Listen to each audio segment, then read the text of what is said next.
Welcome to Home is Here, Alameda County, a 6-part series about how safe, stable, and affordable housing shapes the lives of the 1.6 million people who call this county home.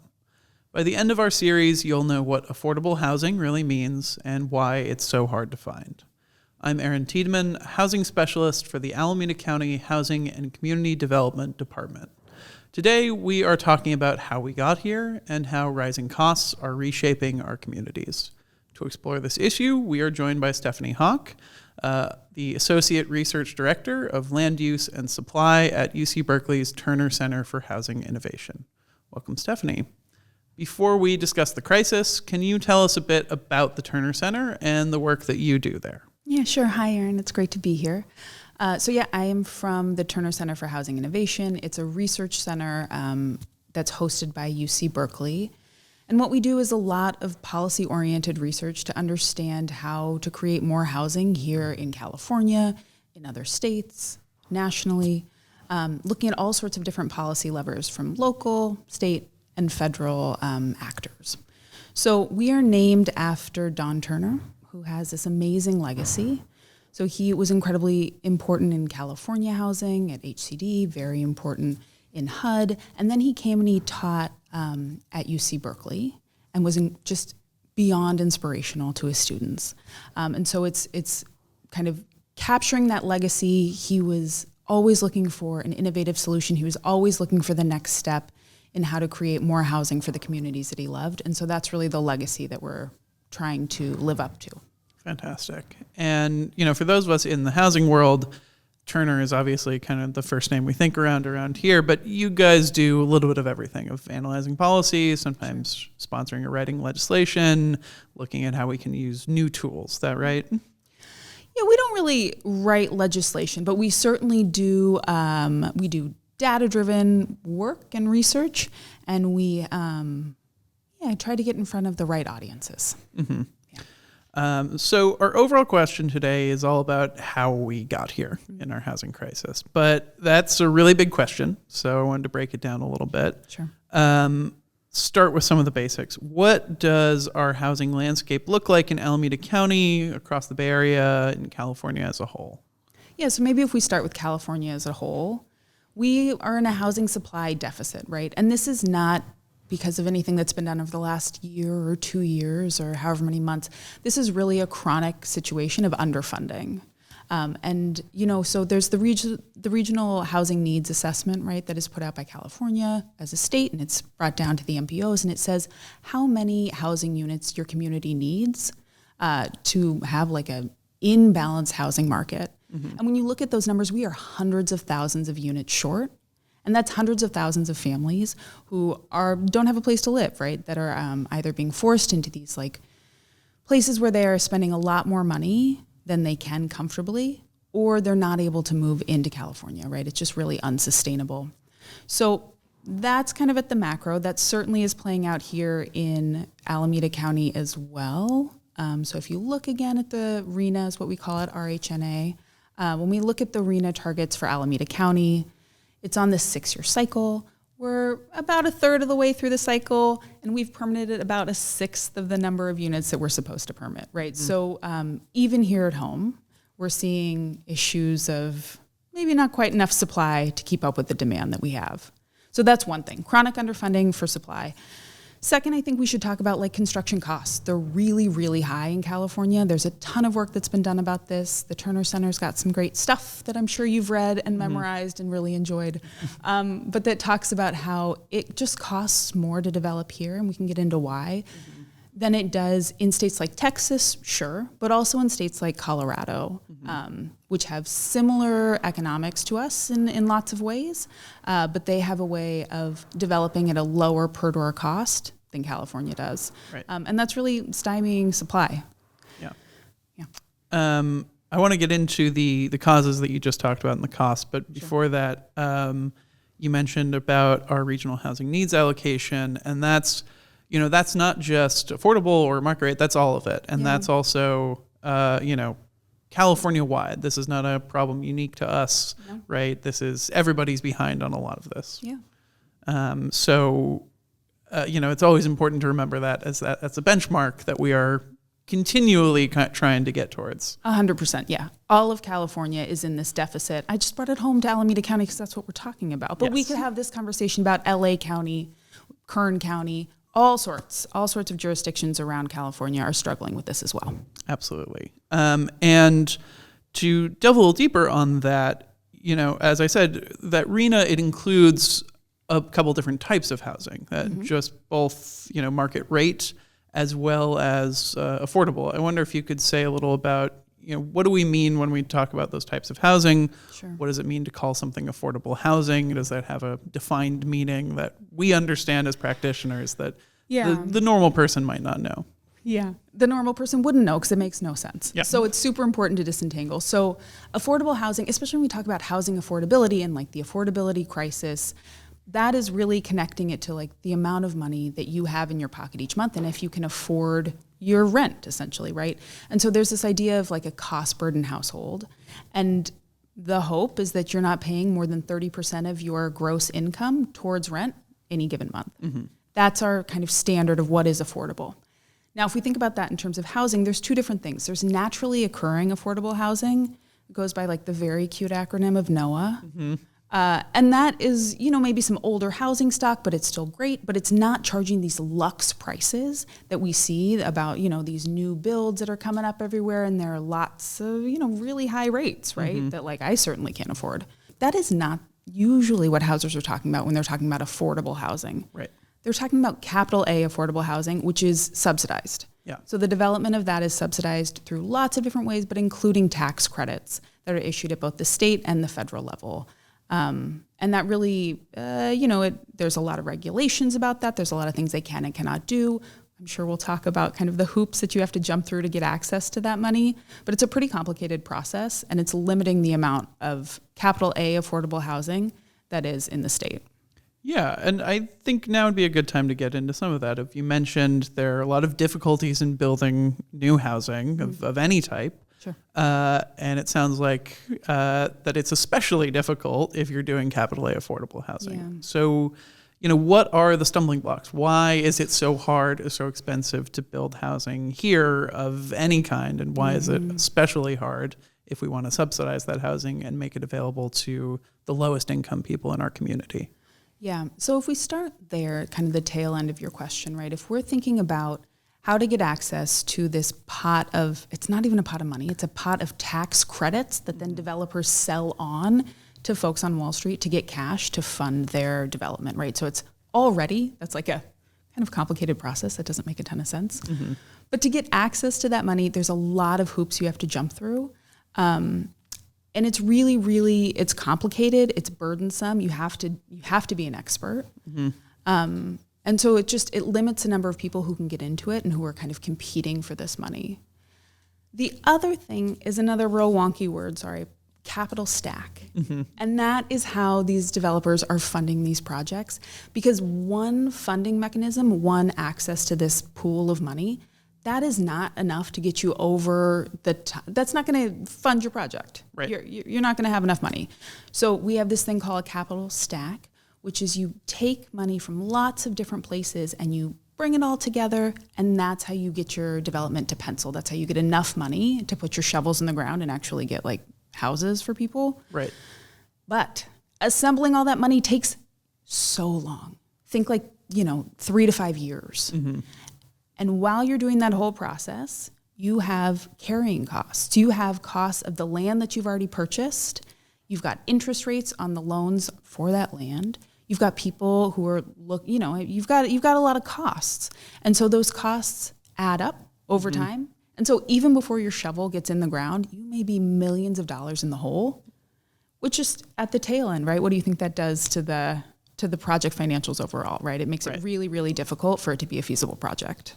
Can you talk a little bit about what is included in that for an affordable housing project, and how is that different from the stack that you might have to put together if you're a market rate developer who doesn't have to jump through quite so many hoops? Yeah, of course. So the big difference, right, is getting access to this subsidy. And so Generally, when we're talking about these projects, it's low-income housing tax credits or LIHTC credits. They're issued by the state, they're issued by the feds, and they're controlled by the state. And you have to go through this pretty cumbersome application process. There's a bunch of points, there's tiebreakers, all tied to these really important goals that California has decided on that they want to advance, right? They're things that are important, like green building and opportunity zones and all of these things.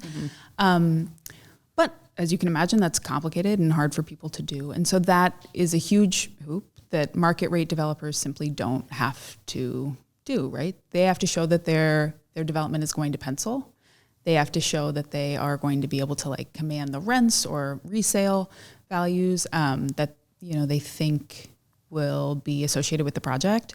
And then they can get a loan just like, I think relatively easily. I mean, probably not that easily, but relatively easily compared to affordable housers. Yeah, compared to if you're doing an affordable project where there's a lot more strings and a lot more applications. Yeah. And what are those besides LIHTC? What are some of the other sources that you might use? I know that the county provides some of them. Sure. But what does that money look like, and where does it come from? Yeah, so there are lots of different sources, and I am actually not the expert on this. But you can get money from locals, you can get from like your local county or your local city, and getting access to those funds does give you extra points on your application, so they know that your kind of local jurisdictions have your back. They've got skin in the game, and they're invested in this affordable housing project. There's also bond measures, which are a really important lever that appear on the ballot. I encourage everybody to keep your eyes open if there are affordable housing bonds that come up in front of you, and see if that's something you want to support. Yeah, for example, in Alameda County, we had the Measure A1 housing bond, which gave us more than $500 million to invest in projects like this, but that was still only one part of many sources of fundings in each of those projects. So, it's not. But it's not just the difficulty of applying for all these things. Like you said, it's hard to do market rate as well. So besides getting all the finances lined up, is there other stuff that makes it so hard in California? Like, is it all the things that people think about? Is it the labor cost? Is it regulation? Is it land availability? Is it all of these things in some combination? It's all of the above. I can go home, Aaron. I mean, you just listed it. But yes, so land here is really expensive. Even if you get off the coast, it's still pretty expensive as compared to the rest of the country. Construction costs, materials are more expensive here. Labor is more expensive here.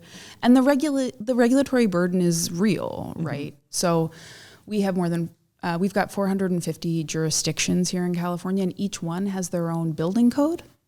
And there are real reasons not to have like one building code for California. California is huge.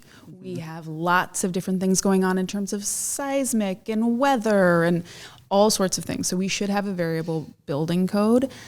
But do we need a building code that is different in Oakland than it is in Berkeley? Maybe not, right? Maybe that is not a requirement, a hard requirement. And so by having all of this kind of fracturing between the different local jurisdictions, it's really hard to come up with a solution that fits in more than one place. And so even market rate developers are struggling with how to take a home that they built or a multifamily unit that they built in Oakland and bringing it to somewhere like Berkeley, right, across the street essentially. Right. And it may just not, you have to jump through different hoops, and it may not pass muster in the jurisdiction next door. Right. And I know that one of the big things that Terner does is look at policy changes to try and make this easier, or a lot of the things at the state level. So I wonder if you could say a little bit about, there's been a flurry of activity at the state level to try and address exactly that issue and try and take away a little bit of that regulatory burden. So, what has that looked like kind of in aggregate without going into like every law, which we would be here all day for? But that's the fun stuff. Exactly. But what does that look like in the aggregate, and what's the impact there on the ease to build housing? Starting with the second question first, hopefully it's going to be really impactful. a lot of this stuff, to your point, is either in front of the legislature right now or has been passed within the last 1 to 3 to 5 years. And development takes a really long time, right? So we talked about assembling your capital stack takes a long time, but even for market rate developers, it takes a long time between a law going into effect and you are able to see the like homes that are there, right? That there's a waiting period. So hopefully it'll be effective. We'll see. Right. Some things that we are really excited about. AB 130, right? So the CEQA reform. Which CEQA is? The California Environmental Quality Act, right? So passed in the 70s, really good intentions, making sure that we think about all of the, the environmental impacts associated with new building. It started off just being public infrastructure stuff. It kind of became a lot more. And it wound up being a way for folks who weren't excited about new housing projects, because that's what we're talking about, to really stop them in the courts, right? So you could sue under CEQA for all sorts of things that were not environmental related. And you could stop it really in its tracks while the party who was trying to develop the land, develop it into housing, had to respond to each and everything in court. And so it was incredibly costly and it took so much time. So last year, actually right about this time, AB 130 was signed into law, which was streamlining of CEQA, so kind of removing the option to sue for infill housing. And so we don't know quite yet what the impacts are going to be, but we are doing a study on it right now, and I'm excited about the results so far. It looks like maybe up to, a few thousand to 5,000 units have already been permitted under the CEQA exemption, which is a lot. Within the first year of a bill, it's quite a lot. So stay tuned. We're excited. We're not quite, we'll see. We'll see how it bears out in the data. Yeah. And then we're also excited. So there's a bill in front of the legislature right now that came out of the Select Committee for Housing Construction Innovation, and it is dealing with the fragmented building code around the state. So we're excited to see where that goes. And I like that we've talked a lot about kind of what government can do with the funding, with the changes that are being made at the state level. I am curious, it often seems like this conversation, especially in California, government is really the first to fall on its own sword, especially at the state level, and say, oh, yes, it's partly our fault and take some responsibility. But it sounds like there's a lot that we can do in local, state, county government to really move this needle forward. Does that sound right? I think that's right. I mean, accountability is good. I think there's a lot to be done at the state level, but locals certainly have, purview over making some things a little bit easier, a little bit faster. Again, the building codes, different reviews, different permitting processes and permit reviews, all of that takes a lot of time, and that time adds up, and time winds up being money, right? So it leads to more expensive projects. While we're talking about sort of what government can do, also in terms of reducing the cost of building this housing, what are some of the more innovative practices that have come about as we've been trying to chip away at this crisis and reduce that cost of building, adopt new practices there, simplify things? How are we changing how we do stuff in response to the difficulties we're seeing? Yeah, so I'm really excited right now about industrialized construction and what that could possibly unlock for the state of California. So we just did a bunch of work in the winter and the spring about that possibility, about trying to unlock and really let this new industry grow, industrialized construction, right? And so there have been some barriers. We did a ton of research to identify those barriers, and then the policy levers that could help remove those barriers so that we could get more construction quicker. Industrialized construction is basically taking manufacturing principles and applying it to housing construction. So for a lot of, and that looks like a lot of different things. For some projects, that means essentially building an entire unit, like a volumetric modular unit, an entire home really inside of a factory, and then moving it to the site and installing it there. There's also panels, which is essentially like building walls in a factory and then going and assembling that on site. There are kits. There are 3D printing, everybody's like favorite thing to talk about. There's all of this really kind of exciting innovation that's going on in the construction field. And the whole reason is to think about cost containment, right? So increasing efficiencies, bringing down prices of building your home, really, to create more housing supply at the end of the day, right? So the theory of change is that if we like apply some of these manufacturing principles, we can contain costs and get more homes. And how much savings do you really expect with a lot of these? I know it varies, but the honest answer is that we don't know yet. We're working on collecting that data. The data is held by the manufacturers, so it's all held privately, so it's really, really hard to make real assessments.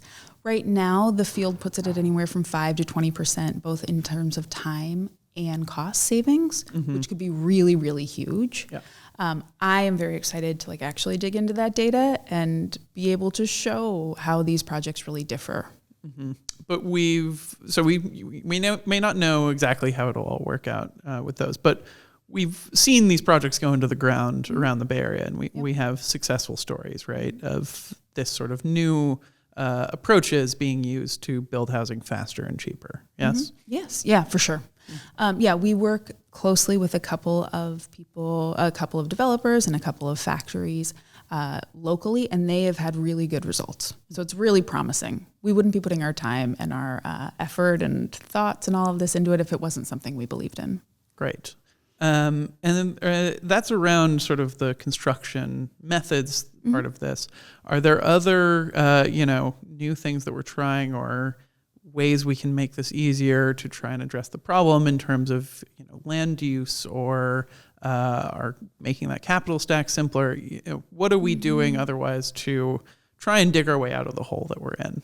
Sure. So one really exciting thing is to create like a one-stop shop for affordable housing finance applications, right? And so we were talking about the capital stack, how you have to get it from all of these different places. Now the state of California has adopted, standing up CHHA, which will house a one-stop shop. So it's a one application process. You'll still have to get funding from different places, but at least when you're dealing with the state, you're dealing with one group, and you're doing one application to try and get a hold of those tax credit units. So that's really great. We also, hear a lot about things like shot clocks being really, really helpful. And so what a shot clock is it gives a limited amount of time for a local jurisdiction, kind of a reviewer, either a plan checker or an on-site inspector or whatever kind of review you're having to go through with your local jurisdiction. It gives them a certain number of days to get back to you. And so it can stop that thing that sometimes happens, definitely not the norm, but it sometimes happens where these things start dragging on and on and on because you don't have an answer, and that drives up costs, right? So implementing the shot clock means that local jurisdictions have to decide much more quickly, and that can keep you on schedule. So we've talked a lot about the solutions because I think that's what we both get excited about. Sure. But to zoom out a little bit and focus on the overall question of kind of how did we get here and what is the crisis that we're in? When you at the Terner Center are looking at this from a whole bunch of different perspectives, how do you define what the issue is and kind of the things that we should be concerned about as part of the crisis writ large? Yeah, so if we're looking for indicators of kind of where we're going, right? So there's the annual progress report or APR data, which each local jurisdiction has to submit. And it really, it shows kind of where we're going. It's permitting data. So how many new housing units have been permitted over the given time period? And that is a real forward-looking indicator, right? So they are not the units that are on the built yet. Nobody's living in them yet, but we can see it's a little peek into the future, really, about what is coming down the pipeline, and that's really exciting. So we pay a lot of attention to that and the progress of local jurisdictions kind of on that metric. We also look a lot at the point in time count, right? So that is led by HUD and is like the number one indicator for unsheltered homelessness. And it's point in time, right? It's in the name. It's a snapshot of what's going on right then. But it is a really helpful indicator for what's going on in terms of homelessness and unsheltered homelessness, specifically within your jurisdiction. So we pay a lot of attention to those two metrics.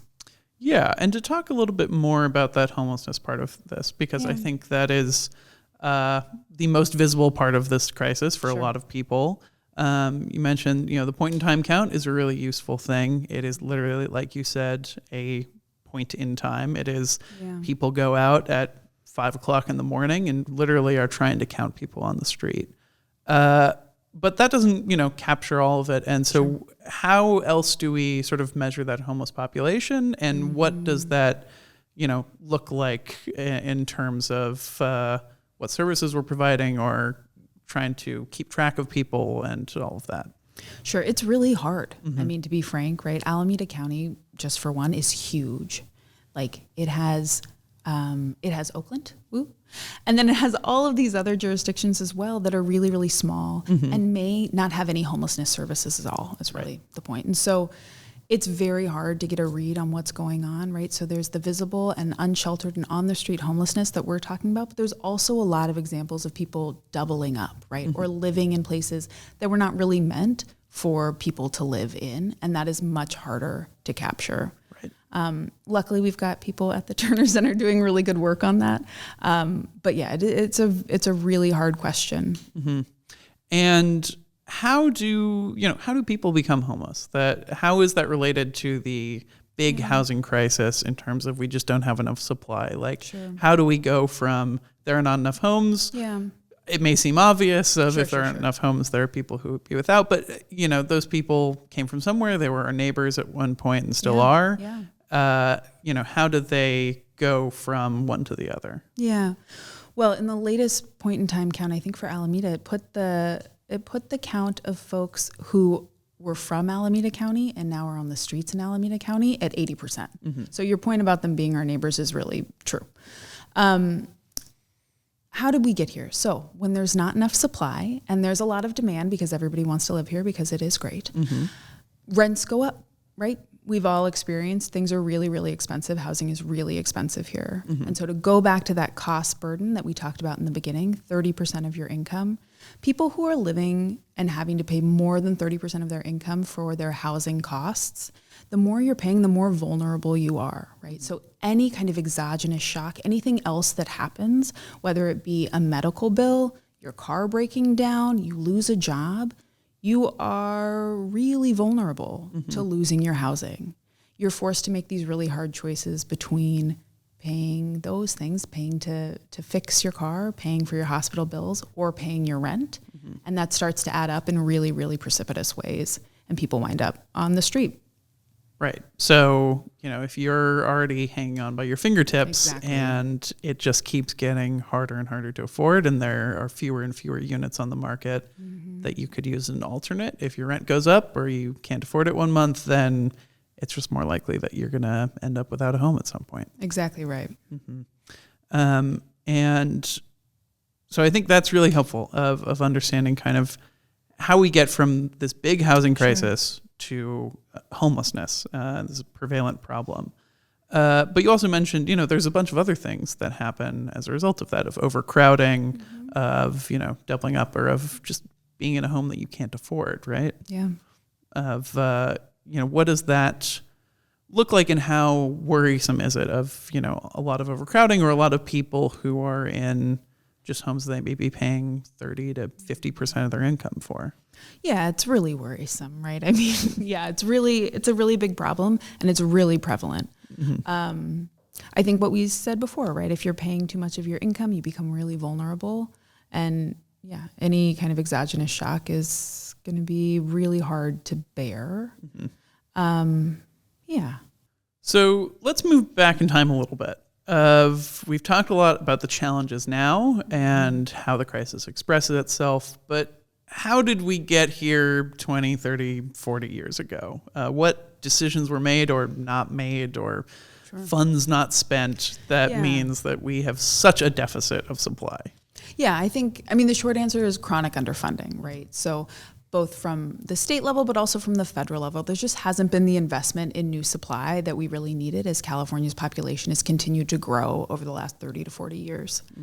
I think it's also important when we're talking about affordable housing to remember that LIHTC tax credits are relatively new And before that, it was like the job of the government to create affordable housing and really build it, right? And so When we had public housing. exactly right. So coming through HUD and flowing to the PHAs, the public housing authorities, they were the ones who were building the homes, building the places for people to go and managing them. And yes, there were some pluses and minuses to that, and it wasn't always perfect.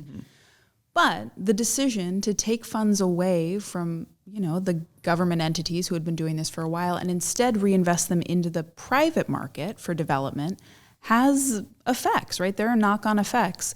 And one of those is to continue kind of hanging all of these different requirements onto these LIHTC programs to make developers more like or more motivated by the same things as the government would have been. Does that make sense? Yeah. Right? That the government has goals that they would like to see in place in terms of housing, and they could have done it, but instead we've outsourced it essentially to affordable housing developers, but then asked them to jump through the same hoops and have the same goals as the government would have. And so it's a weird mismatch, which has led to some problems. Right. So we haven't been putting as much money into it as Correct. we could have for a long time, and we don't directly build housing anymore.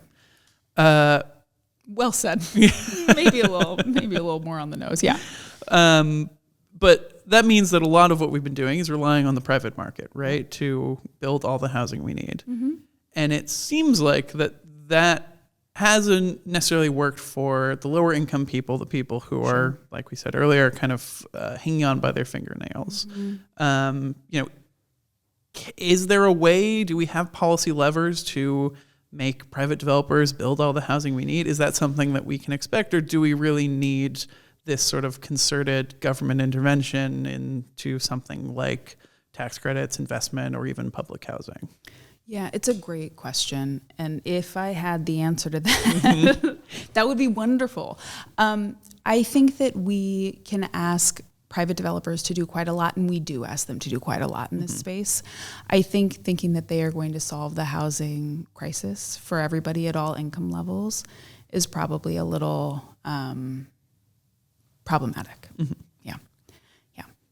Because it just comes with so many strings attached and maybe not enough money, or? Yeah, I think it's just fundamentally maybe different motivations, right? And so everybody wants the project to pencil, but I think the government is willing to take different returns on investment, for example, than a developer would be. So it's just a different way of operating, right? It's a different business model.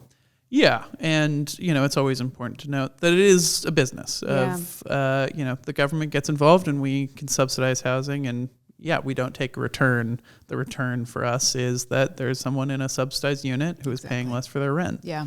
But we don't have all the resources to build all the housing we need that way. So there has to be some private market involved, right? Sure. Yeah, I'd agree with that. Yeah. Which means, we have to have the conditions right so that you can build, like the, land use changes and the state zoning reform that we sort of touched on earlier. Yeah, that's right. So how do we make sure that the goals of the state and of Californians, right? Californians are electing these people who are putting in these goals, right? So it's all supposed to be a reflection of what we want for our state. How do we make sure that those are maintained while creating a place where development isn't so expensive, where it is feasible? It's a hard balance. Yeah. But it sounds like we're getting closer, right? I hope. No, yes, I think so. I feel really hopeful. I feel like we've done a lot of work over the last couple of years that feels like it's going to start really paying dividends. And start kind of getting us back from that deficit and, more on the path towards not only building the RENA numbers that we mentioned earlier, but, moving towards building all the housing we need for all the people who live here now or want to live here. Sure. Yeah. I agree. So to move to kind of what we can do in the future, what would be your call to action or thing that we could work on to, policymakers, to residents, to the wider community at, the local level or the larger state level of how we can move the needle on this? Yeah, well, I don't know if you know, there's a governor's race going on. So I would encourage everybody to read the different candidates' housing platforms and get behind somebody where they share your ideals about what you want housing in California to look like in the next in their next administration. It's really exciting. Anything at the sort of more local level of what can we be thinking about as both residents and as cities of things we can do to make housing easier and really try and get more in our communities specifically? Sure. So the boring answer, again, check your ballots. For local affordable housing bonds, that's something to pay attention to and decide, local voters to decide whether or not they want to support that. I have a friend who says, if you don't want affordable housing in your backyard, you may wind up with tents in your front yard, right? So there are trade-offs. We have to think a little bit long-term. We have to think a little bit more macro about the state of California and what we really, how we want to include everybody, right? Second of all, politicians hear a lot when things go wrong, and they hear a lot of opposition, and they hear a lot less when things are going right and people are in favor of the policies that they are passing. So I would encourage all of the listeners, if they are excited about something their local politicians are doing in this space, to really reach out and make your voice heard for that as well. Yes, I think that's a great point. We've talked a lot about what policymakers are doing, but like you mentioned, there's a lot of things that go directly to people, like the bond measures, like Measure A1, and like other things that are really places where people's voices can be heard to advance housing in their own communities. That's great. Is there anything else of how Alameda County residents can get involved, or anything they can do, or really anything they should be aware of or work at the Terner Center that you want to highlight that might be interesting to folks? Well, I'll always plug the work at the Terner Center. It is great, and I highly recommend you take a look at our website, poke through, and see if there's anything that really resonates to you. We've got a ton of work about affordable housing, if that is of interest to anybody out there, but a lot of work about how to increase supply in the Bay Area and the California at large. Stephanie, thank you so much for joining us today. I think this has been really useful for grounding everyone and how the crisis works and kind of some of the levers we have to affect it. Well, thank you, Aaron. This has been a lot of fun. If you found this episode helpful, you'll find more episodes at achcd.org/homeishere. Please share this episode with a friend and subscribe for more conversations that matter. And stay with us as we explore real solutions, real stories, and a clear path to where home is here, Alameda County. Thank you.